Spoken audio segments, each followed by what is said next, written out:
কারবার ময়দানে বক্তজন আহলে বাইতদেরকে নিয়ে যখন কারবার ময়দানের মধ্যে ইজিদ বাহিনীর হাতের মধ্যে শাহাদাত বরণ করলেন, এই শাহাদাতকে কেন্দ্র করে আজকের এই ইন্তজাম করা হলো। আল্লাহ পাক রব্বুল আলামিন কুরআনুল কারীম নাযিল করেন আমার দয়াল নবীর শান বোঝানোর জন্য। আমার আল্লাহ কুরআনুল কারীমের মধ্যে ৬৬৬৬ খান আয়াত নাযিল করলেন। ৬৬৬৬ খান আয়াতের মধ্যে যদি কোনো ব্যক্তি একটি আয়াতকে অস্বীকার করে, সঙ্গে সঙ্গে তার ঈমান হারাম হয়ে যাবে, বেঈমান হয়ে যাবে। যদি কুরআনুল কারীমের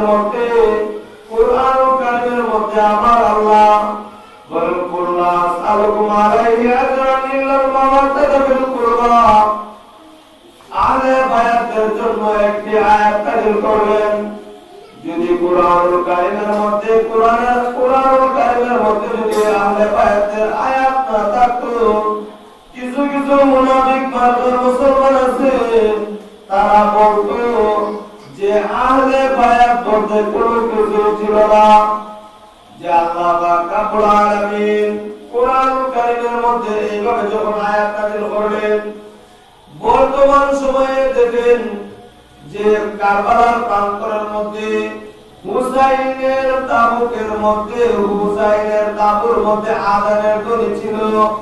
ইয়াজিদ বাহিনীর সীমারের তাবুর মধ্যেও আযান ছিল। দুনো আযানের ধ্বনি ছিল এক, কিন্তু উদ্দেশ্য ছিল ভিন্ন ভিন্ন।